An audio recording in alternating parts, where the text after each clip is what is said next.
ఈరోజు మాడుగుల రా కదిలిరా అని పిలిపిస్తే తెలుగుదేశం జనసేన నాయకులను చూస్తున్నా ఉధృతంగా ముందుకొచ్చారు, బ్రహ్మాండంగా ముందుకొచ్చారు. అదే మారుగా మా తెలుగింటి ఆడపడుచులు పెద్ద ఎత్తున వచ్చారు. యుద్ధానికి మేము కూడా సిద్ధం అని చెప్పి మా ఆడబిడ్డలు వచ్చారు.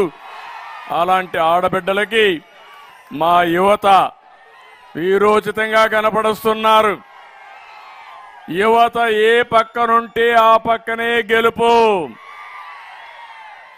తెలుగుదేశం జనసేన గెలుస్తాం, మళ్ళీ రాష్ట్రాన్ని బాగు చేస్తామని మీ అందరికీ హామీ ఇస్తున్నా. తమ్ముళ్ళు జెండాలన్నీ దించాలి, వెనకనలు కనపడాలి, మళ్ళీ ఎగరేద్దాం. అన్ని జెండాలు దించి పెట్టుకోండి, మళ్ళా మీటింగ్ అయిన తర్వాత ఎగరేద్దాం. ఈరోజు చాలా సార్లు నేను మాడుగులకు వచ్చాను. ఈరోజు మాడుగుల మీటింగ్ చూస్తున్నాను. మామూలుగా లేదు. తాడేపల్లి పిల్లికి జ్వరం వస్తుంది. ఇంకా రాబోయే రోజుల్లో నిద్ర కూడా రాదు. ఆ పరిస్థితిలో మాడుగుల బ్రహ్మాండంగా స్పందించారు. ఇది 64 రోజులే మనకు ఎన్నికలు. ఒకటే చెప్తున్నా, 64 రోజుల్లో వైఎస్ఆర్ కాంగ్రెస్ పార్టీ ఇంటికి పోవడం ఖాయం, తెలుగుదేశం జనసేన గెలవడం కూడా ఖాయం. అలాంటి మంచికి శుభ సూచకంగా ఈ సభ కనిపిస్తా ఉంది. ఇక్కడే కాదు, రా కదిలిరా అని పిలిపిస్తే ప్రాంతం ఏదైనా, సెంటర్ ఏదైనా అదే జోరు, అదే స్పీడు, ఎక్కడా తేడా లేదని మరొకసారి విజ్ఞప్తి చేస్తున్నా. ఈ స్పందన చూస్తే నాకు అనిపిస్తుంది వైఎస్ఆర్ కాంగ్రెస్ పార్టీ పైన, జగన్ పైన తిరుగుబాటు ప్రారంభమైంది. ఇది ఉధృతంగా ముందుకు పోతుంది. తొందరలోనే తుఫానుగా మారిపోతుంది.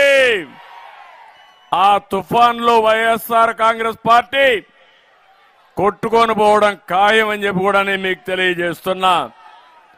ఈ ఎన్నికలు ఇంకా కొంచెం వాయిస్ పెంచాలి. ఈ ఎన్నికలు తెలుగుదేశం జనసేనకి కాదు, రాష్ట్ర భవిష్యత్తు కోసం. ఈ ఎన్నికలు పార్టీలకు అధికారానికి సంబంధించి కాదు, తెలుగు జాతి భవిష్యత్తుకు సంబంధించిన ఎన్నికలు. అందుకే ఒకటే మిమ్మల్ని కోరుతున్నా, ఈ ఎన్నికల్లో రాష్ట్రం గెలవాలి, ప్రజలు గెలవాలి, మీ బిడ్డల భవిష్యత్తు గెలవాలి.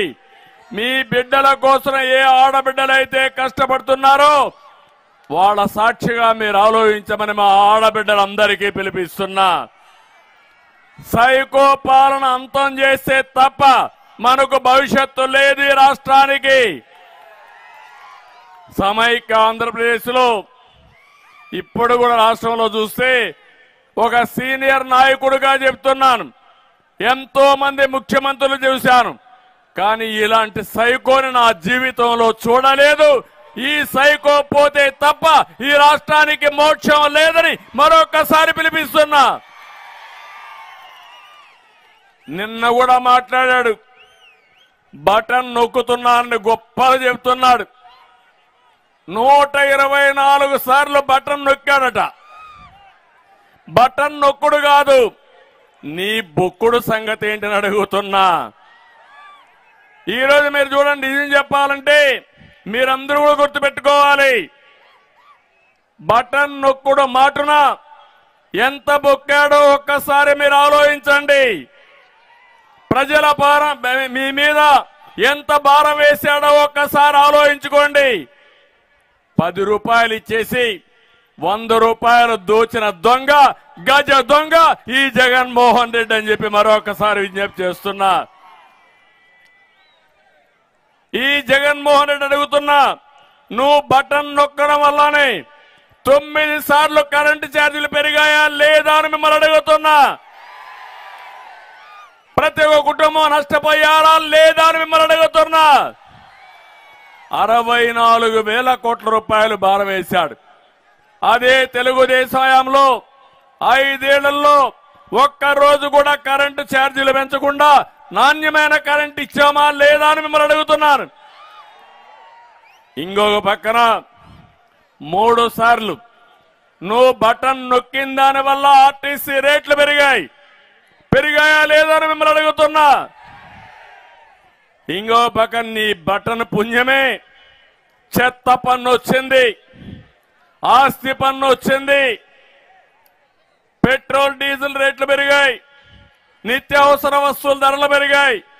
ఏమమ్మా, ఏ ఆడబిడ్డైనా సరే నిత్యావసర వస్తువులు కొనే పరిస్థితిలో మీరున్నారా అని మిమ్మల్ని అడుగుతున్నా. దిక్కుమాలిన ఈ ప్రభుత్వం వల్ల, దిక్కుమాలిన ఈ బటన్ నొక్కడం వల్ల మీ జీవితాల్లో ఎన్నో కష్టాలు వచ్చే పరిస్థితి వచ్చింది.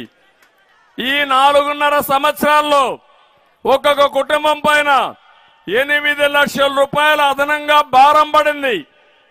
పెట్రోల్ గాని, డీజిల్ గాని, కరెంటు ఛార్జీలు గాని, నిత్యావసర వస్తువులు గాని, ప్రత్యేక పరోక్ష పన్నుల వల్ల 8 లక్షల రూపాయలు ఒక కుటుంబానికి భారం పడింది. ఒక్క నిమిషం మీరు ఆలోచించండి. ఇంకో పక్క నేను చాలా స్పష్టంగా అడుగుతున్నా, సూటిగా అడుగుతున్నా ఈ ముఖ్యమంత్రిని, జాబ్ క్యాలెండర్కి ఎందుకు బటన్ నొక్కలేదు జగన్ అని అడుగుతున్నా. చెప్పావా లేదా అని అడుగుతున్నా. ప్రతి సంవత్సరం జాబ్ క్యాలెండర్ వస్తుందన్నాడా లేదా? 5 ఏళ్ళు అయిందా లేదా? ఒక్కసారి బటన్ నొక్కాడా తమ్ముళ్ళు నేను అడుగుతున్నా. మళ్ళీ అడుగుతున్నా, జాబు రావాలంటే ఇది ఒట్టి బటన్ అవునా కాదా అని మిమ్మల్ని అడుగుతున్నా. యువతను ఒకటే కోరుతున్నా, ముందుకు రండి తమ్ముళ్ళు, నేను అండగా ఉంటా, మీ భవిష్యత్తు బంగారు భవిష్యత్తు చేసే బాధ్యత మాదని మరొక్కసారి యువతకు పిలిపిస్తున్నా.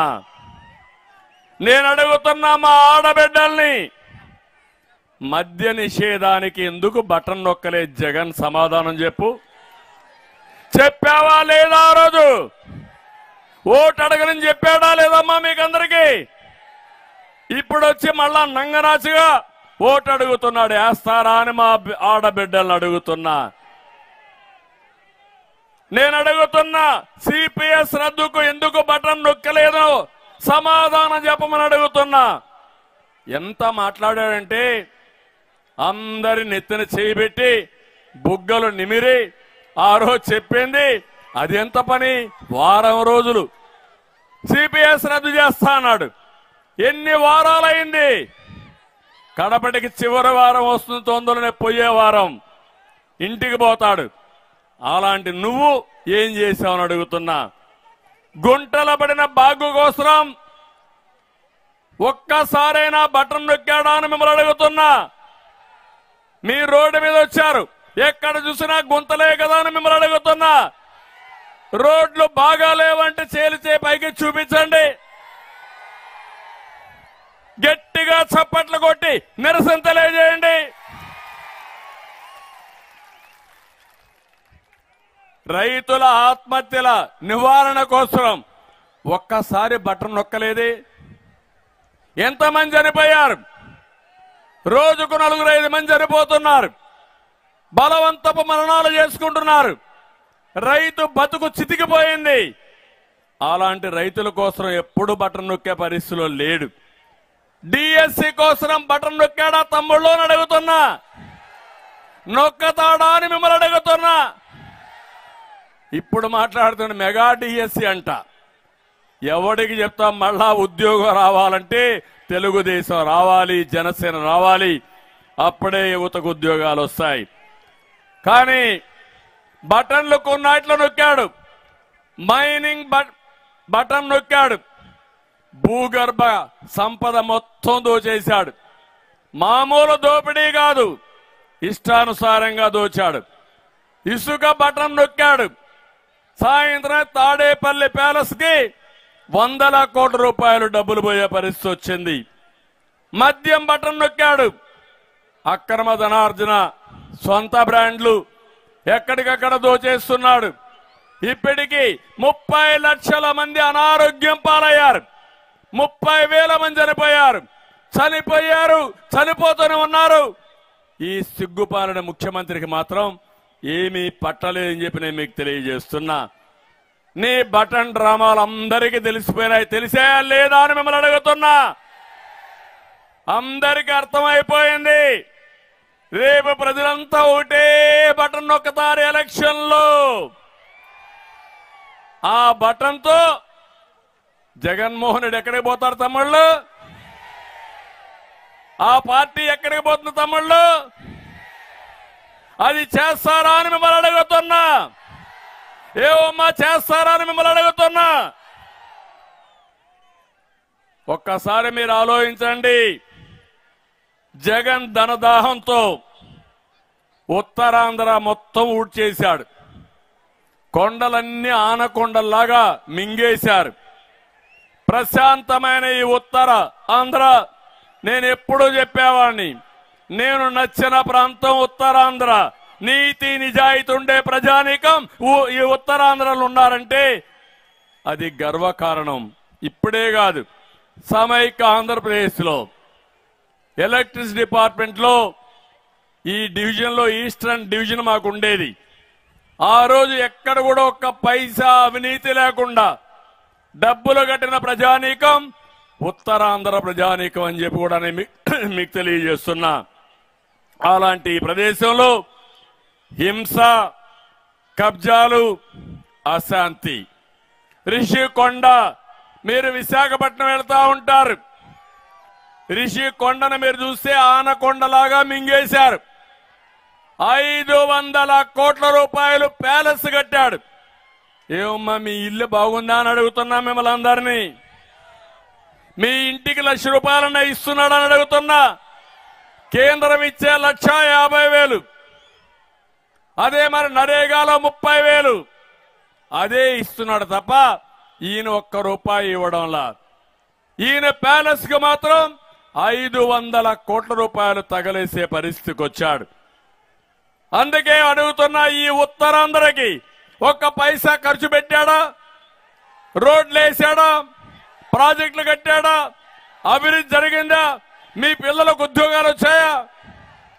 కానీ ఆయన సాక్షి పేపర్కు మాత్రం 1000 కోట్లు.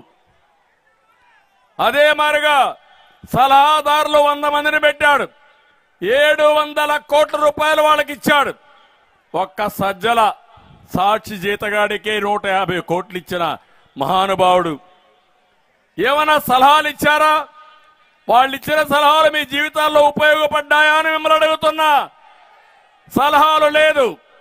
ప్రజాధనాన్ని దోచిపెట్టే పరిస్థితికి వచ్చాడు.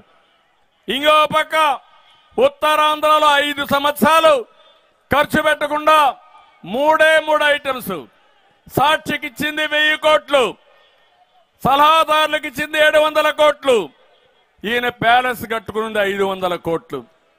అన్ని కలిపితే 2,200 కోట్ల రూపాయలు.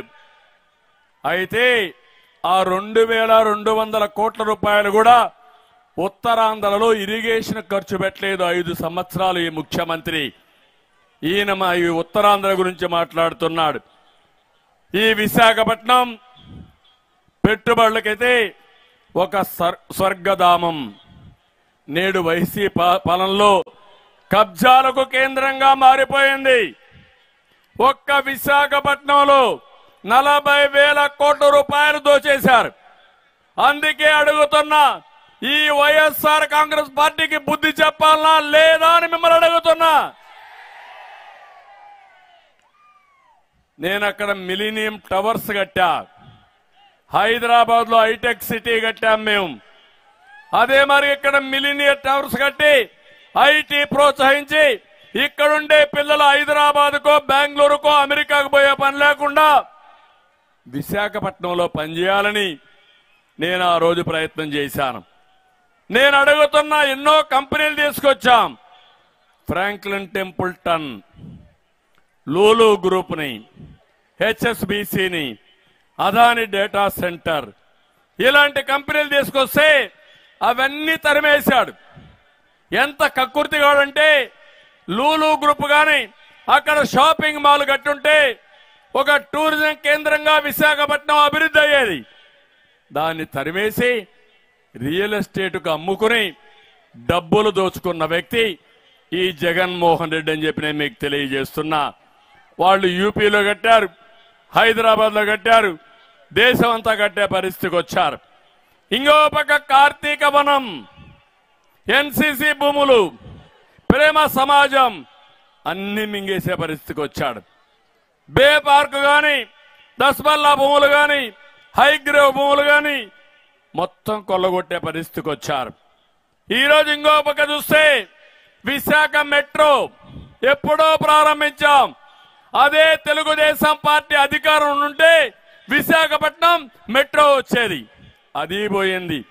విశాఖపట్నం భోగాపురంలో ఎయిర్పోర్టుకు నాంది పలికాం, మనం ఉంటే ఎప్పుడో ప్రారంభమయ్యేది, అది కూడా పోయింది. ఇంకో పక్క విశాఖపట్నానికి రైల్వే జోన్ కావాలని అందరూ పోరాడుతున్నారు. అలాంటి రైల్వే జోన్కి 53 ఎకరాలు భూమి ఇవ్వని దుర్మార్గుడు ఈ జగన్మోహన్ రెడ్డి.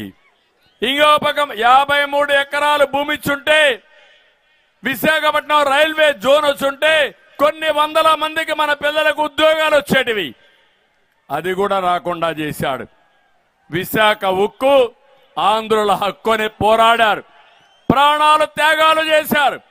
అలాంటి ఉక్కు ఫ్యాక్టరీని ప్రైవేటీకరణ చేస్తారంటే ఒక్క మాట మాట్లాడా తమ్ముళ్ళోని మిమ్మల్ని అడుగుతున్నా, ఇది ఒక పార్టీ నాని మిమ్మల్ని అడుగుతున్నా. వాజ్పేయి గారి హయాంలో ఆ రోజు ఈ ఫ్యాక్టరీని క్లోజ్ చేస్తామంటే కాదు, ఇది మా హక్కుని పోరాడి డబ్బులు ఇప్పించి ఫ్యాక్టరీని కాపాడిన పార్టీ తెలుగుదేశం పార్టీ అని చెప్పి కూడా నేను మీకు తెలియజేస్తున్నా. జగన్మోహన్ రెడ్డికి ఉత్తరాంధ్ర పైన ప్రేమ లేదు. ఈ ప్రాంతాన్ని దోచుకోవడం జగన్కు ఒక బంగారు గనిగా తయారయ్యే పరిస్థితి వచ్చింది. ఒకప్పుడు విశాఖపట్నం ఒక ఆర్థిక రాజధాని, ఒక నాలెడ్జ్ ఎకానమీ హబ్గా తయారు చేయాలనుకున్నాం. ఈరోజు విశాఖపట్నాన్ని ఇండస్ట్రీ పరిశ్రమలు తరివేసి ఒక గంజాయి క్యాపిటల్ గా, క్రైమ్ క్యాపిటల్ గా తయారు చేశాడు.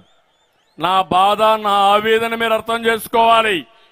మీ పిల్లలు ఎవరైనా సరే గంజాయికి అలవాటు పడితే ఇంకా వాళ్ళు మన చేతుల్లో ఉండరు. ఆ విషయం మీరు గుర్తుపెట్టుకోవాలి. గంజాయి అనేది చాలా ప్రమాదం. ఇది ఒక అలవాటుగా ఒక్కసారి మారితే ఆ పిల్లవాళ్ళ జీవితం అక్కడికి అయిపోతుంది. అలాంటి గంజాయి విషయంలో ఈ ప్రభుత్వం ఒక్క రోజైనా ఎక్కడైనా మాట్లాడారా, సమీక్షలు చేశారా అని మిమ్మల్ని అడుగుతున్నా. ఇలాంటి ముఖ్యమంత్రి మనకు అవసరమా అని మిమ్మల్ని అడుగుతున్నా. సమాజం పట్ల బాధ్యత ఉందా అని మిమ్మల్ని అడుగుతున్నా. ఇంకో పక్క మీరు చూస్తే ఏపీ పోలీసులే గంజాయి అమ్ముతూ హైదరాబాద్ లో పట్టుబడ్డారు. సిగ్గనిపించలేదా తమ్ముళ్ళో మీ అందరికీ? ఇక్కడుండే పోలీసులు కూడా కోరుతున్నా, మీ తప్పు కాదు పాపం, మీ దగ్గర లేనిపోని తప్పులు చేపించే సైకో తప్పిది. ఇంకో పక్క నిన్నే చూశారు ఎంపీ, ఆయనకు కూడా సిగ్గు లేదు. ఎంపీ కుటుంబ సభ్యుల్నే కిడ్నాప్ చేశారు. వాళ్ళు ఎక్కడో కిడ్నాప్ చేసి వాళ్ళ దగ్గర డబ్బులు వసూలు చేశారంటే ఆయన ఒక ఎంపీ, ఈ సైకో ఒక ముఖ్యమంత్రి. ఏమనాలి? నిన్ననే విశాఖపట్నంలో రూరల్ తహసీల్దార్ రమణయ్య నిన్ననే ఇంట్లో చొరబడి దారుణంగా చంపేశారు.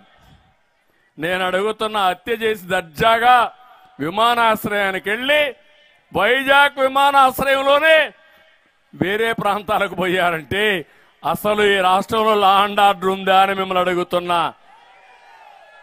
మీ ఇంటికి వచ్చి మీ మీద దౌర్జన్యం చేస్తే రక్షణ ఉందా అని మిమ్మల్ని అడుగుతున్నా. మా ఆడబిడ్డలు రోడ్డు మీద పోతూ ఇంటికి సేఫ్గా తిరిగి వస్తారా అని మా ఆడబిడ్డలను అడుగుతున్నా. ఇలాంటి జగన్మోహన్ రెడ్డి ఎందుకు విశాఖపట్నంలో ఎన్ని వచ్చాయంటే భూ వివాదాలు పెరిగాయి, క్రైమ్ పెరిగింది. ఇవన్నీ చూసిన తర్వాత బాధేస్తుంది, ఆవేదన వేస్తుంది. పులివెందల రౌడీలు విశాఖపట్నాన్ని కబ్జా చేసే పరిస్థితికి వచ్చారు. ముఖ్యమంత్రి బంధువు అనిల్ రెడ్డి విశాఖపట్నంలో ఇష్టానుసారంగా కబ్జాలు చేస్తున్నారు. వీళ్ళ ఎంపీలు కూడా ఎక్కడికక్కడ దోచుకునే పరిస్థితికి వచ్చారు. నేను అడుగుతున్నా ఒక మాట.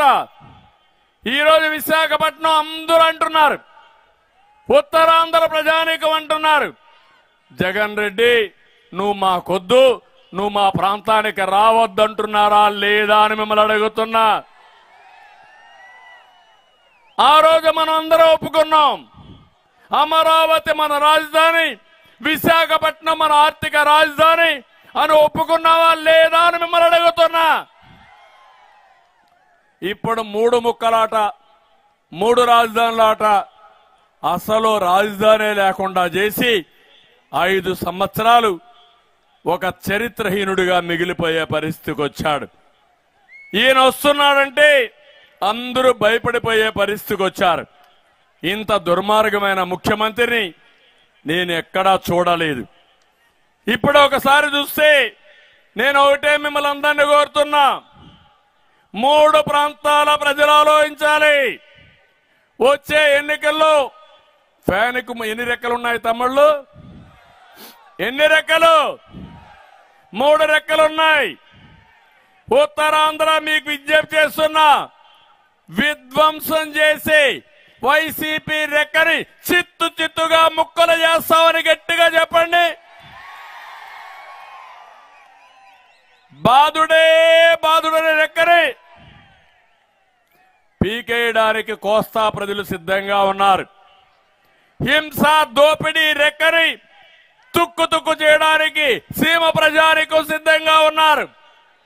మొండు ఫ్యాన్ ని జగన్ చేతికిచ్చి 5 ఏళ్లు పాలనకి రిటర్న్ గిఫ్ట్ గా ఇచ్చి శాశ్వతంగా ఆ పార్టీని బంగాళాఖాతంలో కలుపుతామని అందరం కూడా శపథం చేయాల్సిన సమయం ఆసన్నమైంది. నిన్న మొన్న చూస్తున్నా, సామాజిక న్యాయం కోసమే పుట్టాడంట జగన్. ఇంకో పక్క మీరు చూస్తే ఈ సామాజిక న్యాయానికి ప్రతినిధులు ఎవరంటే విజయసాయి రెడ్డి, వైవి సుబ్బారెడ్డి, సజ్జల రెడ్డి, పెద్దిరెడ్డి. ఈ 4 వీళ్ళ పత్తనం కింద ఈ బడుగు బలహీన వర్గాలు బలైపోయే పరిస్థితి వచ్చింది. నేను అడుగుతున్నా, ఉత్తరాంధ్రలో ఇక్కడ నాయకులు లేరా అని మిమ్మల్ని అడుగుతున్నా. వీళ్ళ పెత్తనం ఏంటని అడుగుతున్నా. నేనున్నప్పుడు చేసింది ఇక్కడుండే ప్రజానీకం వాళ్లే పెత్తనం చేశారు. ఇక్కడుండే అయ్యన్న పాత్రుడు గారు లేకపోతే సత్యనారాయణ మూర్తి వీళ్ళు పెత్తనం చేశారు తప్ప బయట వాళ్ళు కాదు. మళ్ళీ మీకే పెత్తనం ఇస్తాం.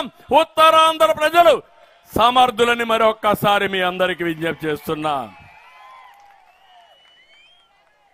ఈరోజు ఒకటే మిమ్మల్ని అందరినీ కోరుతున్నా, ఇక్కడ నాయకులందరం ఉన్నాం, మేము బాధితులే, మీరు బాధితులే, నేను కూడా అందులో బాధితుడినే.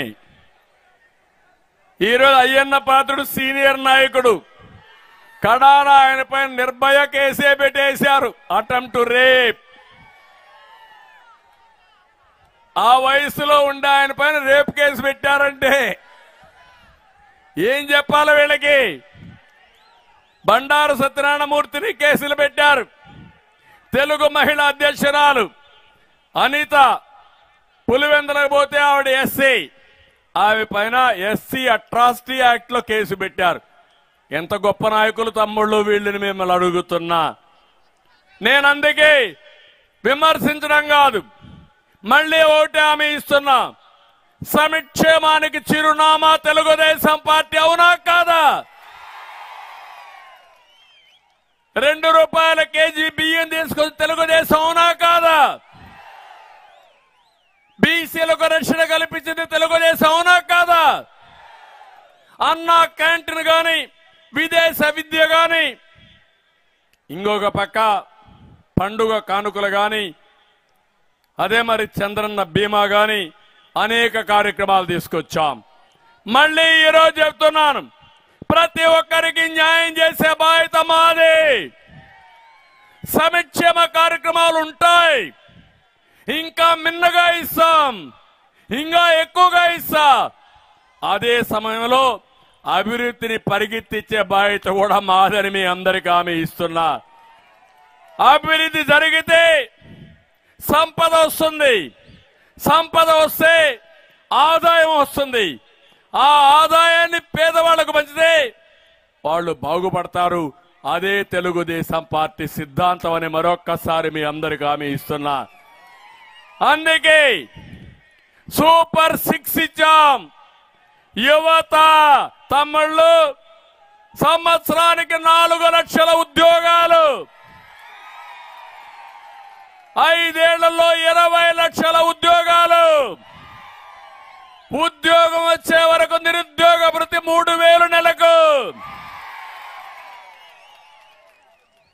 అది తెలుగుదేశం పార్టీ సూపర్ 6 లో నెంబర్ 1. నెంబర్ 2 మా ఆడబిడ్డలు. ఏవమ్మా గుర్తున్నానా నేను?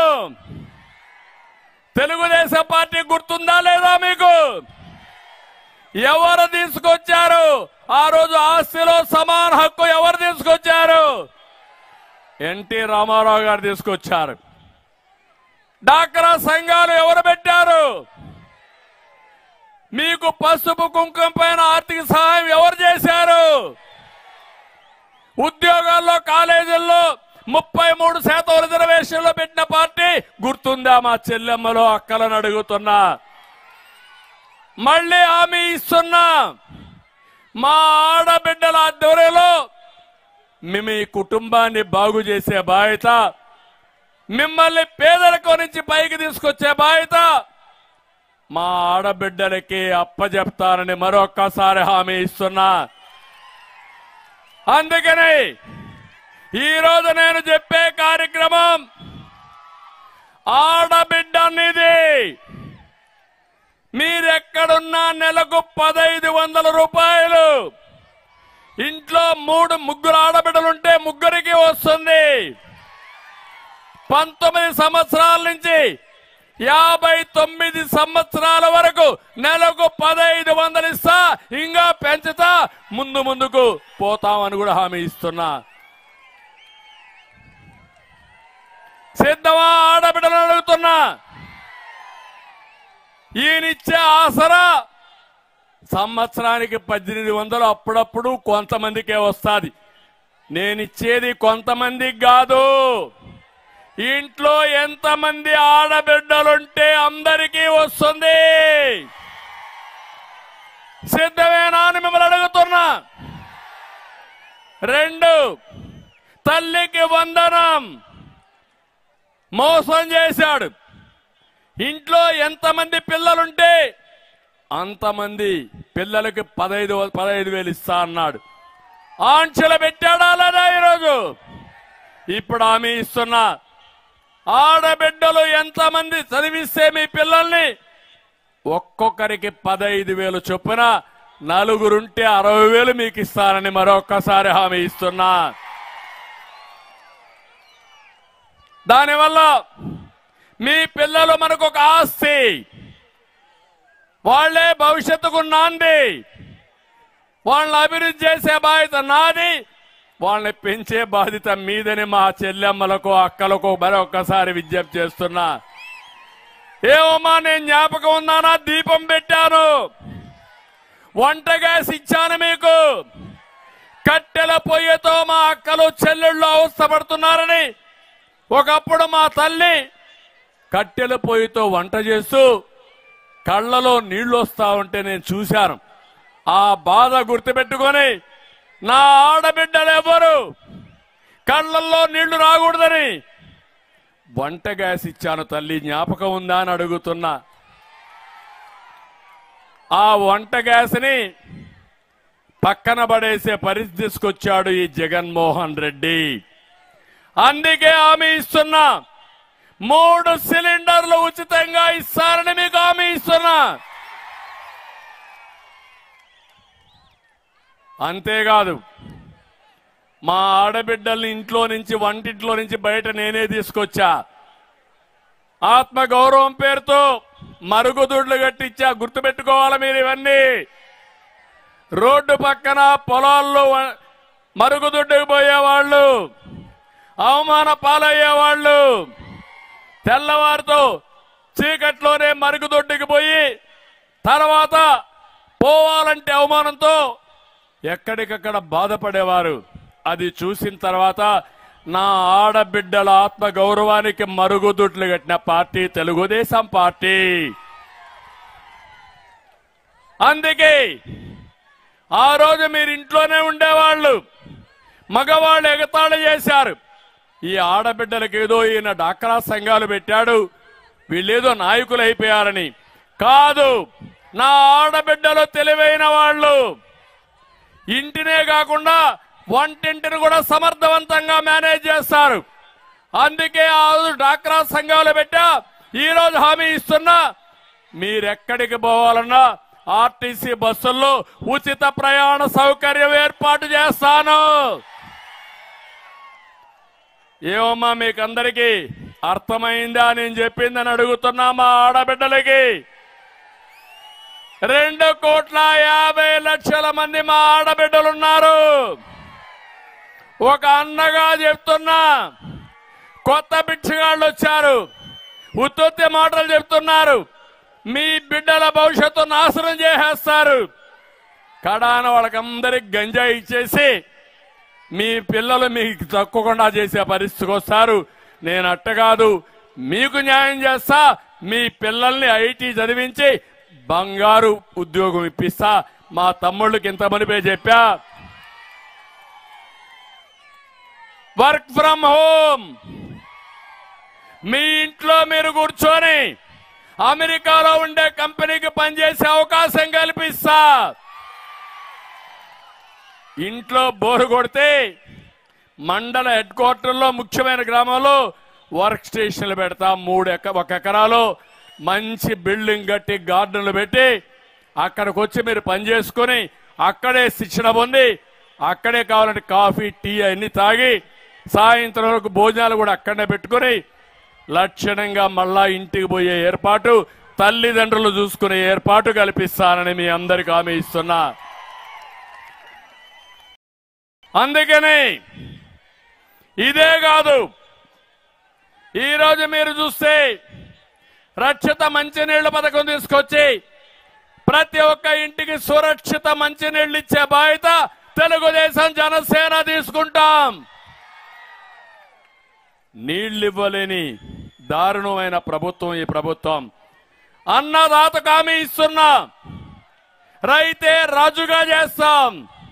సంవత్సరానికి 20,000 రూపాయల ఆర్థిక సహాయం చేసి వ్యవసాయంలో ఆధునీకరణ తీసుకొచ్చి మీ భవిష్యత్తు బంగారు భవిష్యత్తు చేసే బాధ్యత తెలుగుదేశం జనసేనదని చెప్పి మరొకసారి హామీ ఇస్తున్నా.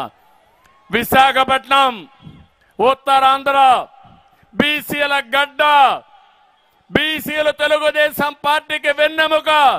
మీ రుణం తీర్చుకుంటా, సబ్ ప్లాన్ తీసుకొస్తా, ప్రొటెక్షన్ యాక్ట్ తీసుకొస్తా. ప్రతి ఒక్క బీసీని ఆదుకునే బాధ్యత తెలుగుదేశం పార్టీ బాధ్యత. అది చేసే విధంగా ముందుకు పోతామని నా బీసీ సోదరులందరికీ హామీ ఇస్తున్నా. నేను ఒకటి పింఛన్ తీసుకున్న అందరికీ ఒకటే విజ్ఞప్తి చేస్తున్నా. ఎవరు తెచ్చారా ఆ పింఛన్లు? ఫస్ట్ ప్రారంభమైంది ఎన్టీ రామారావు గారి పీరియడ్ లో 35 రూపాయలు, దాన్ని 75 రూపాయలు చేశాం. తర్వాత అన్ని ప్రభుత్వాలు కలిసి 200 రూపాయలు చేశారు. నేను వస్తానే 14లో ఆర్థిక ఇబ్బందులున్నా ఒకేసారి 200 రూపాయలు 1000 చేశా. 1000 రూపాయలు 2000 చేశా అంటే 5 ఏళ్లలో 10 రెట్లు పెంచిన పార్టీ తెలుగుదేశం పార్టీ. అవునా కాదా అని మిమ్మల్ని అడుగుతున్నా. జ్ఞాపకం ఉందా అని మిమ్మల్ని అడుగుతున్నా. ఇప్పుడు మాట్లాడుతున్నాడు ఈ ముఖ్యమంత్రి. అంచెల వారీగా పెంచాడంట. ఎంత పెంచావు? 2000 నుంచి 5 ఏళ్లలో 3000 పెంచి 250 పెంచి గొప్పలు చెప్పుకుంటున్నాడు. నేను ఒకటి హామీ ఇస్తున్నా, మీ ఇంటి దగ్గరని మొదటి తారీఖున అందరికీ పింఛన్లు ఇచ్చే బాధ్యత తెలుగుదేశం జనసేన తీసుకుంటాం. అంతేకాదు మళ్ళీ ఆలోచిస్తున్నా, పింఛన్లు ఎంత పెంచాలనో పెంచే బాధ్యత కూడా మాదని మీ అందరికి హామీ ఇస్తున్నా.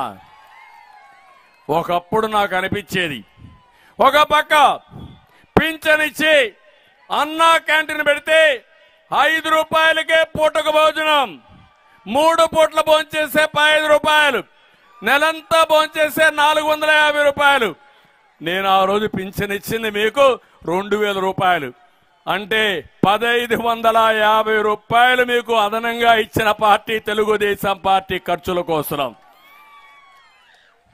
అందుకనే ఇంకోటి కూడా చెప్తున్నా మీ అందరికీ, ఈ పింఛన్ ఇచ్చిన తర్వాత ఎవరన్నా బయట పోతే 3 నెలల్లో ఎప్పుడొచ్చినా పాత బకాయిలు కూడా మీకు ఇచ్చే బాధ్యత తెలుగుదేశం ప్రభుత్వం తీసుకుంటాం, జనసేన ప్రభుత్వం తీసుకుంటాం.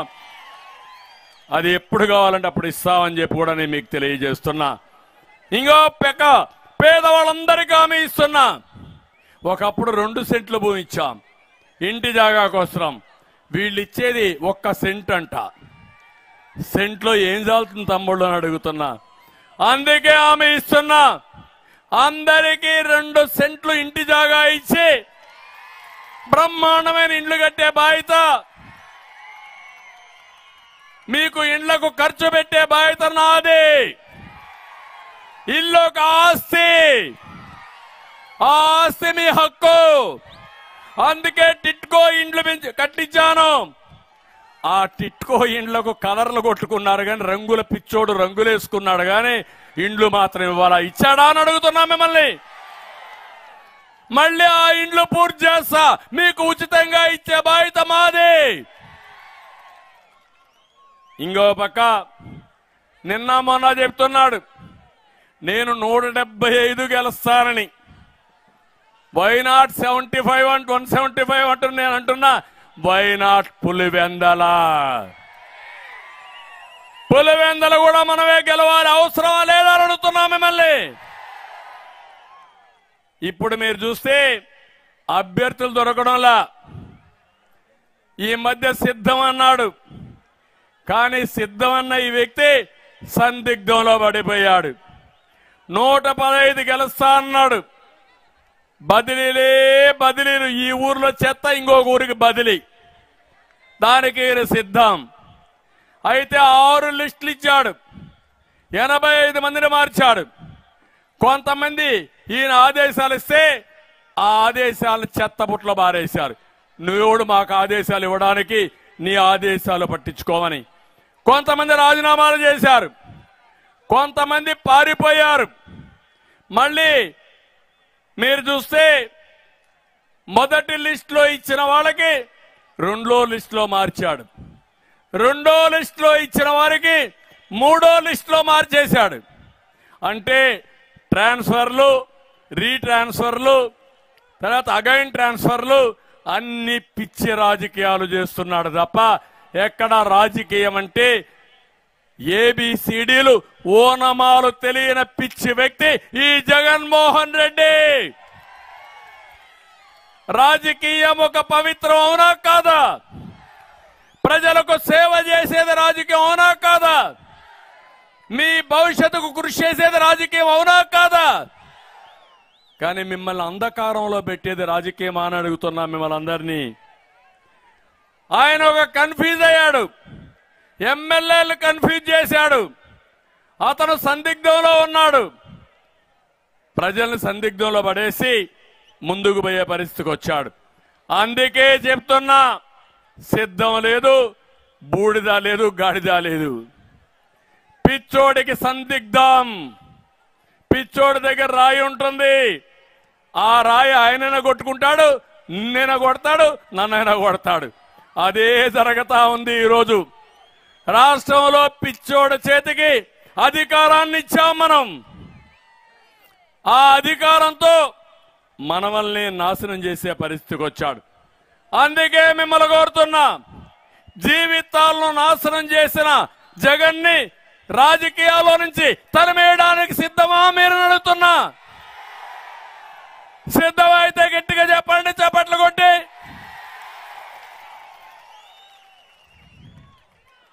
ఆయన అంటున్నాడు, ప్రజలే నాకు స్టార్ క్యాంపెయినర్లని. తనకెవరూ లేరంటున్నాడు, పేపర్లే లేవంటున్నాడు, ఛానలే లేదంటున్నాడు. నీ అవినీతి పుత్రికే కదయా సాక్షి పేపరు, నీ అవినీతి పుత్రికే కదా సాక్షి ఛానల్. అడుగుతున్నా మిమ్మల్ని అందరినీ, ఇంత అబద్ధాలు కోరిన ఎప్పుడైనా చూశారా అని అడుగుతున్నా. అందుకే నేను అడుగుతున్నా ఒకే ఒక మాట, కలియుగ భస్మాసురుడు ఈ జగన్, ఆయన అంతం చేయడం మీ అందరి బాధ్యత. అదే మీకు వజ్రాయుధం, మీకుండే ఓటు అని చెప్పి నేను మీకు తెలియజేస్తున్నా. అందుకని జగన్ ఓడించడానికి, భస్మాసురుని అంతం చేయడానికి నిరుద్యోగి ఒక స్టార్ క్యాంపెయినర్ గా తయారు కావాలి. సిద్ధమా తమ్ముళ్ళు అని అడుగుతున్నా మిమ్మల్ని. జగన్ని ఓడించడానికి, భస్మాసురుణ్ణి అంతం చేయడానికి మా ఆడబిడ్డ మహిళా రక్షణ కోసం స్టార్ క్యాంపెయినర్ గా తయారు కావాలి. సిద్ధమా ఆడబిడ్డలని మిమ్మల్ని అడుగుతున్నా. నిలిసిపోయిన ప్రతి ఇరిగేషన్ ప్రాజెక్టు ఒక స్టార్ క్యాంపెయినర్ గా తయారు కావాలి. పన్నుల బాధుడికి బలైపోయిన ప్రతి పేదవాడు జగన్ ఓటమికి ఒక స్టార్ క్యాంపెయినర్ కావాలి. ఊచకోతకు గురైన బీసీ, దళిత, మైనారిటీలందరూ కూడా స్టార్ క్యాంపెయినర్లుగా తయారు కావాలి. దీనికి సిద్ధంగా ఉన్నారా అని కొండే మిమ్మల్ని అందరిని అడుగుతున్నా. మంచి మధ్యాహ్నం, ఎండాకాలం ప్రారంభమైంది, అందరికీ చెమట్లు పడుతున్నాయి. ఒక్కరు కూడా కదలలేదంటే నా జీవితంలో ఎప్పుడూ మర్చిపోలేను. మిమ్మల్ని గుండెల్లో పెట్టుకుంటా, జ్ఞాపకంగా ఉంటా. నా జీవితం మీకు అంకితం. నాకు ఏ కోరికలు లేవు. నేనేదో ముఖ్యమంత్రి కావాలని వచ్చానా అని మిమ్మల్ని అడుగుతున్నా. ముఖ్యమంత్రి పదవి నాకు కొత్తనా నాకు? కాబట్టే చెప్తున్నా, నష్టపోయింది రాష్ట్రం, నష్టపోయింది తెలుగు జాతి. ఒక సీనియర్ నాయకుడిగా మళ్ళీ ఈ రాష్ట్రాన్ని గట్టెక్కించడానికి, ఈ జాతిని కాపాడడానికి నేను మీ దగ్గరకు వచ్చాను. నన్ను ఆశీర్వదిస్తారా అని మిమ్మల్ని అడుగుతున్నా. గట్టిగా చప్పట్లు కూడా చెప్పండి, ఆశీర్వదిస్తామంటే. ఇక్కడికి వస్తే మాడుగుల ఏడో ఒక మంత్రి ఉన్నాడు, బూడిద, పేరు బూడిద ముత్యాల నాయుడు. అవునా కాదా?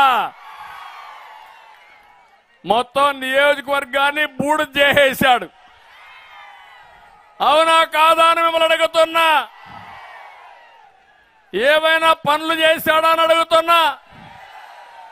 ఒకప్పుడు అయ్యన్న పాత్రుడు కూడా పంచాయతీరాజ్ మినిస్టరు. దానికి దీనికి పోలికుందా? పోలికుందా అని మిమ్మల్ని అడుగుతున్నా. ఇంకో పక్క జల్ జీవన్ మిషన్, నీటి కుళాయిల్లో 100 కోట్లు కొట్టేశాడు ఈ బూడిద. బదిలీలు, పదోన్నతుల్లో విపరీతంగా డబ్బులు వసూలు చేశాడు ఈ బూడిద. సొంత మనుషులు బినామీల కింద పెట్టుకొని కాంట్రాక్టర్లని ఒక్క ఊరికి కూడా రోడ్డు వేయకుండా మొత్తం రోడ్లు బూడిదైపోయినాయి. నడిచే పరిస్థితిలో ఉన్నారా మీరు? ఇలాంటి మంత్రి మీకు అవసరమా? ఇలాంటి ఎమ్మెల్యే మీకు అవసరమా? ఇంకో పక్క అనకాపల్లిలో ఒక ఆయన ఉన్నాడు, దోపిడీలో ఫుల్ స్పీడ్, పెట్టుబడులు తేవడం చేత కాదు, దావోసుకు పోవాలంటే చలంట, దావోసుకు పోవాలని చలని చెప్పే వ్యక్తి మనకు మంత్రి. పెట్టుబడులు అడిగితే కోడి గుడ్డు, కోడి ముందు గుడ్డు ముందా అని చర్చ. కోడి గుడ్డు పెట్టాలి, గుడ్డు పొదగాలి, మళ్ళీ కోడవ్వాలి, అప్పుడే పెట్టుబడులు వస్తాయి. అవసరమా తమ్ముళ్ళు ఇలాంటి వాళ్ళు మీకు? ఇక్కడ మాత్రం తెలివి లేదు కానీ ఎగిరిగిరి పడ్డాడు, అందరి మీద పడ్డాడు, ఇప్పుడు చతికిల పడ్డాడు. టికెట్ నువ్వు గెలిచేది లేదు, చచ్చేది లేదు, నువ్వు పోవయ్యా అని కరేపాకు మారికి తీసి పక్కన మారేశాడు జగన్. అవునా కాదా? సిగ్గుందా ఈ మంత్రికి? ఒకప్పుడు మా దగ్గరనే పెరిగాడు, మా దగ్గరనే పెరిగి ఈరోజు ఇష్టానుసారంగా మాట్లాడి చతికిలబడ్డాడు. అందుకే నేను చెప్తున్నా, తెలివైన వాడు విస్సన్నపేట భూముల్లో 600 ఎకరాలు ఎక్కడికక్కడ కబ్జా చేసి ప్లాట్లేసి అమ్మేసుకునే పరిస్థితికి వచ్చాడు. ప్రభుత్వ ఆసుపత్రిని అభివృద్ధి చేయలేడు కానీ, టిట్కో ఇండ్లు ఇవ్వడం కానీ సొంత ఆర్జనకు మాత్రం తక్కువ లేదు. అలాంటి చేసే పరిస్థితికి వచ్చాడు. ఇంకొక ఆయన నర్సీపట్నంలో ఉన్నాడు, గణేష్, దోపిడీలో బేష్. గణేష్ మాత్రం దోపిడీలో బేష్ అన్నమాట. ఈయన చూస్తే నియోజకవర్గం పైన ఫోకస్ లేదు, ఎంచో పైన ఫోకస్ అయ్యన్న పాత్రుడి పైన, ఆయన కుటుంబం పైనే ఈయనకు, ఆయన పైన కేసులు పెట్టడంలోనే ఈయనకు రోజంతా గడిచిపోతుంది. సాలిక మల్లవరంలో రిజర్వ్ ఫారెస్ట్ లో రంగురాళ్ల దొంగ వ్యాపారం 150 కోట్లు కొట్టేశాడు. గబ్బాడ ఇసుక డిపో నుండి 2300 మెట్రిక్ టన్నులు ఇసుక మాయం చేసిన గనుడు. రెవెన్యూ అధికారులు చెప్పు చేతుల్లో పెట్టుకుని ఆన్లైన్ లో పేరు తొలగించి డబ్బులు వసూలు చేస్తున్నాడు. ఈ విషయం కూడా మీరు గుర్తుపెట్టుకోవాలి. ఈ రోజు మీ పట్టాదారు పాస్బుక్ పైన, మీ తాత మీ ముత్తాత ఇచ్చిన ఆస్తి పైన ఎవరి బొమ్మ ఉంది? మీ పొలంలో సర్వే రాళ్ల పైన ఎవరి ఫోటో ఉంది? ఎవరి? అదే మారుగా ల్యాండ్ సెటిల్మెంట్ ఒక యాక్ట్ తీసుకొచ్చారు. అంటే మీ భూమి ఇంకా మీ చేతల్లో ఉండదు. ఈ గణేష్ మారిగా మీ భూమిని ఆన్లైన్ లో పేర్లు మార్చేసి వైఎస్ఆర్ కాంగ్రెస్ దొంగలు జగన్మోహన్ రెడ్డి కొట్టేస్తారు. కబద్దార్, జాగ్రత్తగా ఉండండి. ఇప్పుడు ఓట్ల దొంగలున్నారు, రేపు మీ భూ రికార్డులు మార్చేసే దొంగలు వస్తారు. జాగ్రత్తగా ఉండమని హెచ్చరిస్తున్నా. ఆ చట్టాన్ని రద్దు చేస్తా, మళ్లీ మామూలు చట్టమే ఉండి మీ భూ రక్షణ కోసం నేను కృషి చేస్తానని హామీ ఇస్తున్నా. పాయకరావుపేటలో ఇంకొక ఆయన ఉన్నాడు, పాపం ఆయన కూడా ఎగిరిగిరి పడ్డాడు. ఎక్కడ దొరికితే అక్కడ ఆతరపడ్డాడు, మొత్తం దోచేయాలనుకున్నాడు. అతన్ని కూడా తీసేసే పరిస్థితికి వచ్చారు. ఈరోజు ఆయన ఎక్కడ లేకుండా బయట పోయే పరిస్థితికి వచ్చాడు. పెందుర్తిలో ఇంకొక ఆయన ఉన్నాడు, ఎమ్మెల్యే అదీప్ రాజ్ అని, బిల్డప్రో రాజ్. ఇక్కవారిపాలెం చెరువును ఆక్రమించి చేపల చెరువుగా మార్చేశాడు. కాలువలో నీటి వనరులు పూర్తి చేసి లేఅవుట్లు వేశాడు. బినామీలతో సెంటు పట్టణాల్లో మొత్తం భూములను ఆక్రమించాడు. నరవ, జర్రుపోతులపాలెం, ఇత్తిలవారిపాలెం, ముదప గ్రామాల్లో ఆక్రమంగా క్వారీయింగ్ చేస్తున్నాడు. హిందూజా ఫార్మా కంపెనీల దగ్గర నుంచి విపరీతంగా వసూలు చేసే పరిస్థితికి వచ్చారు. చోడవరంలో కరణం ధర్మశ్రీ కాదు, అధర్మశ్రీ. అవునా కాదా? ఈయన చూస్తే రావికమతం మండలంలో రాబందు కొండ ఆనకొండగా మింగేశాడు. కొండలే మాయం చేస్తున్నారు తమ్ముళ్ళు. మీరు నేను ఒక లెక్క వీళ్ళకు. భూగర్భ ఖనిజ సంపద KGF 3గా 4గా మార్చేస్తున్నారు. గ్రనైట్ క్వారీ మైనింగ్ వ్యాపారుల వద్ద ప్రతి నెల మామూళ్ళు కడాన మందుగుండు సామానం అమ్మాలన్నా ఆయన అనుమతి, వసూళ్లు, చెప్పేది నీతులు, చేసేది మాత్రం అది ఆయనది. ఇంకొక ఆయన ఉన్నాడు అందరికంటే గనుడు, రారాజు అవినీతిలో. ఆయనే ఎమ్మెల్యే రమణమూర్తి రాజు ఎలమంచిలి. అవునా కాదా? ఈయన అరాచకాలైతే ఎవరైనా ఇది తప్పు అంటే వాళ్ళ మీద దాడి. అలాంటి వ్యక్తులు బెదిరింపు. అచ్యుతాపురం మండలంలో పూడిమడక లాలంకోడూరులో 90 ఎకరాలు కొట్టేశాడు. డొప్పెర్లలో 60 ఎకరాలు కొట్టేశాడు. నేను అడుగుతున్నా, ఇలాంటి వసూల రాజాలు మీకు కావాలనా అని మిమ్మల్ని అడుగుతున్నా. మీ కళ్ళ ముందర చూశారా లేదా అని మిమ్మల్ని అడుగుతున్నా. వీళ్ళని చిత్తుగా ఓడిస్తామని గట్టిగా చెప్పండి కూడా చెప్పండి. అందుకే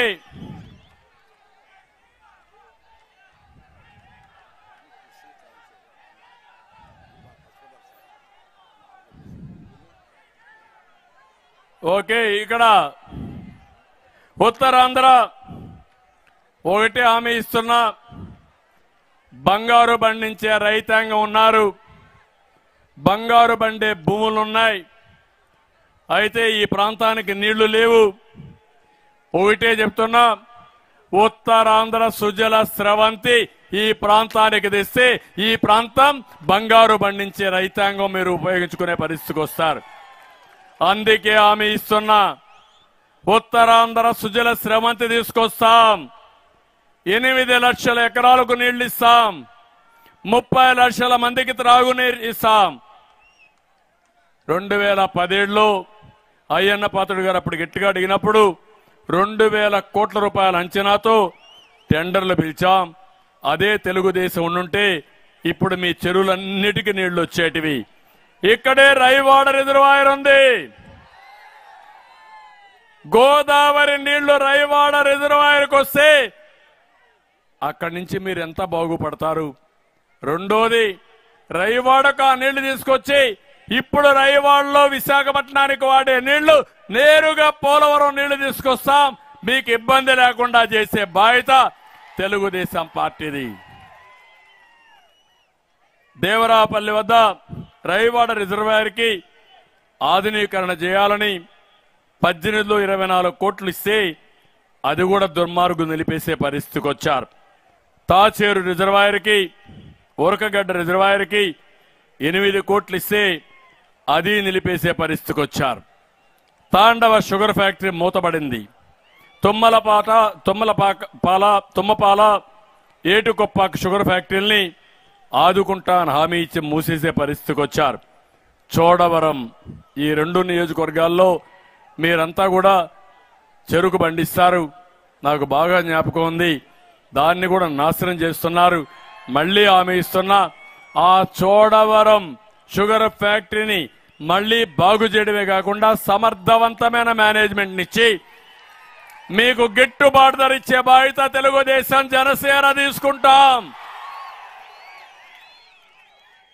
విశాఖ మన్యంలో లెట్రైట్ పేరుతో బాక్సైట్ తవ్వకాలు చేస్తున్నారు. ఇక్కడి నుంచి జగన్మోహన్ రెడ్డి భారతీయ సిమెంట్ కు పంపిస్తున్నాడు. దాన్ని కూడా నియంత్రణ చేస్తామని మీకు అందరికీ హామీ ఇస్తున్నా. మీ అందరికీ ఒకటి హామీ ఇస్తున్నాను, ప్రతి ఒక్క రోడ్డును బాగు చేసే బాధ్యత నాది. అభివృద్ధి చేసిన పార్టీ తెలుగుదేశం పార్టీ. అభివృద్ధి చేయడం తెలిసిన పార్టీ తెలుగుదేశం పార్టీ. సంపద సృష్టించడం తెలిసిన పార్టీ తెలుగుదేశం పార్టీ. ఆదాయాన్ని పెంచడం తెలిసిన పార్టీ తెలుగుదేశం పార్టీ.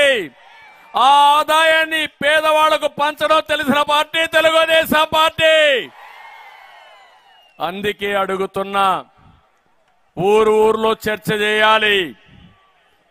ఈ నా కోరిక ఒకటే, ముందే చెప్పాను, ఏ ఒక్క వ్యక్తి పేదరికంలో లేకుండా పేదవాళ్ళందరినీ పేదరికం నుంచి పైకి తీసుకొచ్చే బాధ్యత నేను తీసుకుంటా. అది నెంబర్ 1. ఆ తర్వాత పేదవాళ్ళు ఎందుకు ధనికులు కాకూడదు, వాళ్ళని ధనికులు చేసే బాధ్యత పోర్టు రిచ్ అనే కార్యక్రమానికి శ్రీకారం చుడతా. నా ఆశయం ఒకటి, తెలుగు జాతి ఎక్కడున్నా ప్రపంచంలో అగ్రజాతిగా నెంబర్ 1 కమ్యూనిటీగా ఉండాలనేది నా ఆకాంక్ష. అది చేశా. హైదరాబాద్ ఈరోజు దేశంలోనే నెంబర్ 1 సిటీగా ఉంది.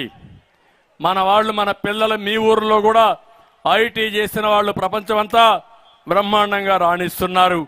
ఇక్కడుండి మిమ్మల్ని పైకి తీసుకొచ్చే బాధ్యత నాదని మీ అందరికీ హామీ ఇస్తున్నా. ఈ మాడుగుల నియోజకవర్గంలో ఈ మీటింగ్ను బ్రహ్మాండంగా చేశారు. ఇక్కడ ఇన్ఛార్జీలుగా ఇక్కడ పనిచేసిన వాళ్ళు మీరు చూస్తే ఇన్ఛార్జిగా పివిజి కుమార్ గాని, పైలా ప్రసాద్ గాని, రామానాయుడు గాని అందరూ బాగా పనిచేశారు. వాళ్ళందరినీ మనస్ఫూర్తిగా అభినందిస్తున్నా. మళ్ళీ ఒకరికే ఎమ్మెల్యేగా సీట్ ఉంటుంది. ఎవరుంటారో మళ్ళా జనసేన, తెలుగుదేశం పార్టీ నిర్ణయించుకుంటాం. జనసేనకి ఇచ్చినా, తెలుగుదేశానికి ఇచ్చినా, ఈ ముగ్గురులో ఏ ఒక్కరికి ఇచ్చినా అందరూ కలిసి పనిచేయాలి. తెలుగుదేశం పార్టీని గెలిపించాలి. రాష్ట్రాన్ని కాపాడుకోవాలి. దానికి మీరందరూ కూడా ఆశీర్వదించాలి. ఆశీర్వదిస్తామని గట్టిగా చెప్పండి. అందుకే నేను ఒకటే మిమ్మల్ని అందరినీ కోరుతున్నా, మీరు ఒక అడుగు వేయండి, నేను 100 అడుగులు వేస్తా. ఈ రాష్ట్రాన్ని అన్ని విధాల అభివృద్ధి చేసే శక్తి, సామర్థ్యం మాకుంది. చేసుకుందాం. అధైర్యపడాల్సిన పని లేదు. 5 ఏళ్లలో రాష్ట్రం 25-30 సంవత్సరాలు వెనక్కి ఆంధ్రప్రదేశ్ బ్రాండ్ దెబ్బతినింది. బయట అందరూ ఎగతాళి చేసే పరిస్థితికి వచ్చారు. ఆ సిగ్గుమాలిన పని చేసిన జగన్మోహన్ రెడ్డిని ఇంటికి పంపించి రాష్ట్రాన్ని కాపాడుకోవడానికి మీరు ముందుకు రావాల్సిందిగా మరొక్కసారి కోరుకుంటూ, ఇక్కడ నేను కొన్ని పిలిపిస్తాను. ఉత్తరాంధ్ర పరిరక్షణ కోసం అంటే కదిలిరా అని మీరు చెప్పాలి. పిడికిలి బిగించి చెప్పాలి. ఉత్తరాంధ్ర పరిరక్షణ కోసం, రైతుల సంక్షేమం కోసం, యువత ఉద్యోగాల కోసం, తెలుగు జాతిని నెంబర్ 1 చేయడానికి రాతియుగం పోవాలి, స్వర్ణయుగం రావాలి. రాతియుగం పోవాలి, స్వర్ణయుగం రావాలి. మనందరి జీవితాలు బాగుపడాలి. వస్తారు కదా? నమ్మకమేనా? ఇంటింట్లో చర్చ జరగాలి. ఒకరు 10 మందికి చెప్పాలి, 10 మంది 100 మందికి చెప్పాలి, 100 మంది 1000 మందికి చెప్పాలి. కడాన వైఎస్ఆర్ కాంగ్రెస్ పార్టీ ఖాళీ అయిపోవాలి, క్లీన్ అవుట్ అయిపోవాలి. ఈ ఎండలో మీరున్నారంటే నాకు నమ్మకం పెరిగిపోయింది. మీరు ఇదే మారిగా నేను చెప్పింది అర్థం చేసుకొని ముందుకు రండి. నా శక్తి పెంచుకుంటా, కొండనైనా సరే బద్దలు చేసి మీ రుణం తీర్చుకుంటా. నమ్మకమేనా అని అడుగుతున్నా మిమ్మల్ని. యువత రోషం ఉందా అని అడుగుతున్నా. ఏవమ్మా మీరు, ఏం తమ్ముళ్ళు మీరు? రైతులు అందరం ఒకటి అవుదాం. ఈ రాష్ట్రాన్ని కాపాడుకునే బాధ్యత మనందరిది. దానికి మేము నిమిత్త మాత్రులం. మేము ముందుకు వస్తాం. మీరు నడిపించేది మీరే, శాసించేది మీరే, గెలిపించేది మీరే. ఈ రాష్ట్రాన్ని కాపాడే బాధ్యత మీదేనని మరొక్కసారి విన్నవించుకుంటూ అందరికీ నమస్కారాలు. జై Hind. Time to break it down. You ready?